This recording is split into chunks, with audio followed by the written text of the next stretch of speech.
yang menjadi kontestan dalam pemilihan Ratu Kecantikan. Kira-kira cantik nggak? Cantik. Cantik. Dan dia terlalu yakin aku pasti menang.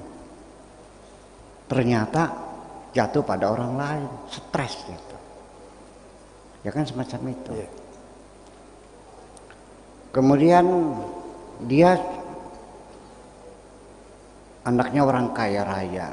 Cuman ketika dia masuk ke perkampungan mewah, entah di Kemang, entah di Permata Hijau, dia juga memprotes juga. Kenapa aku tidak kaya seperti mereka yang mobilnya Lamborghini, padahal dia mobilnya BMW kok. Gitu.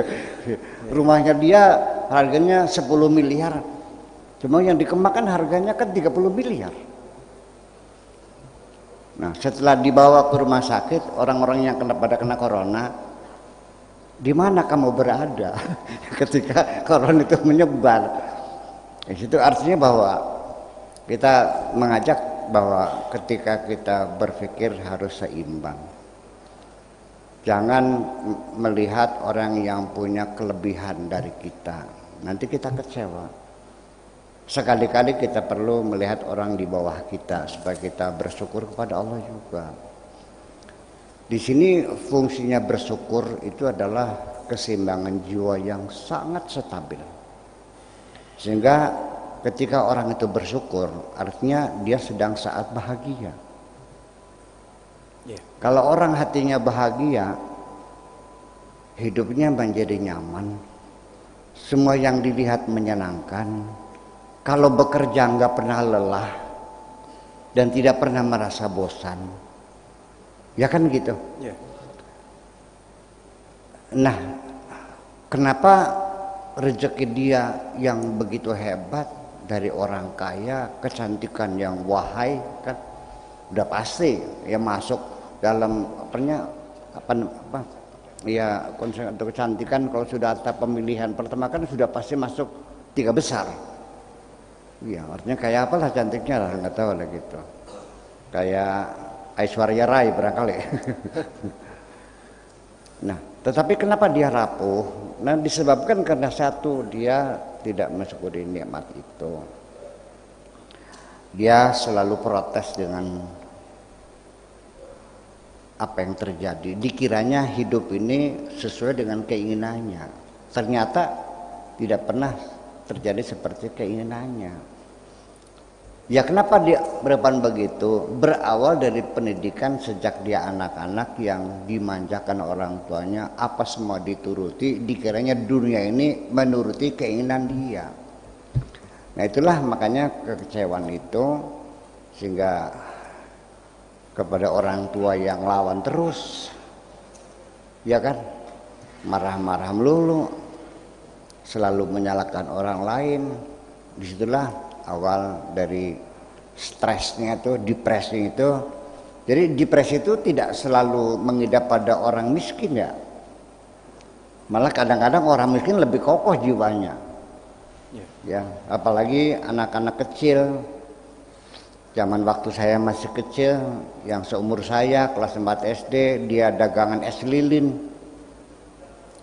Ya, di usia 10 tahun dia dagang es lilin.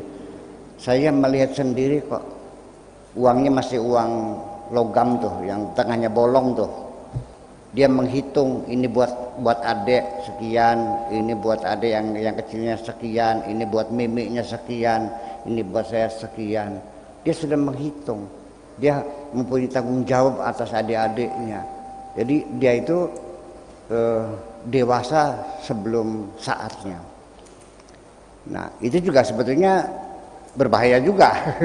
Iya, tetapi bahayanya tidak seperti itu. Artinya orang dewasa bukan saatnya itu, nanti dia akan mengalami kekurangan masa kecil yang tidak bahagia, itu juga bisa ini. Makanya kepada anak-anak kita juga waktu kecil biarkan mereka merasa puas menghabiskan masa kanak-kanaknya dengan main-main dan sebagainya. Jangan terlalu protektif. Sebaliknya juga, ini didera dengan penderitaan, ini didera dengan rezeki yang banyak. Nah, sehingga akibatnya apa yang terjadi, bahwa tidak ada jaminan bahwa setiap kita mendapatkan rezeki banyak akan memberikan keuntungan kepada kita. Ketika usiamu masih 25 tahun dan belum punya istri, rezekimu sebulan 1 miliar, saya jamin kamu pasti rusak. Rusak, percaya nggak? Ya, karena anak umur 25 tahun kalaupun dia bisa usaha, ya palinglah kalau masih wajar kalau penghasilannya sebulan 10 juta lah, masih wajar. Tapi kalau miliaran saya kira enggak. Sok aja lihat anak-anak muda yang uangnya banyak, kayak apa? Kayak setan semuanya itu. Betul nggak? Macam itu. Jadi sekali lagi, ketika Allah mengabulkan doamu, semuanya dikabulkan. Jangan dikira engkau disayang oleh Allah, sengaja mau dijermuskan,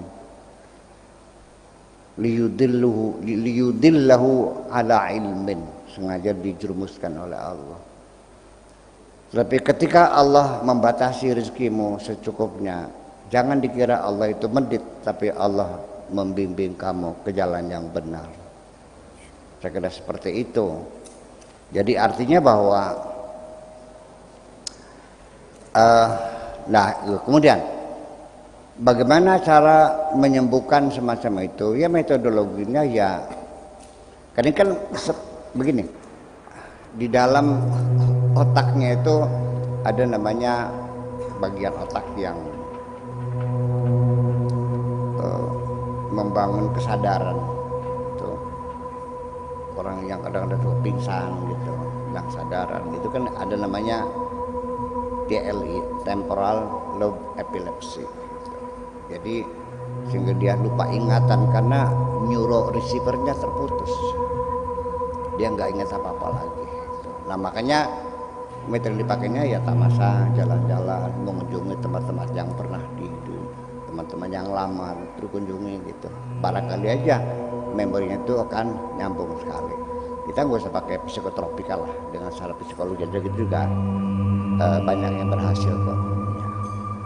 Nah, lalu bagaimana? Ada satu kalimat yang memberikan motivasi yang disampaikan, percayalah bahwa di dunia ini masih ada orang yang mencintai. Itu yang paling penting. Makasih.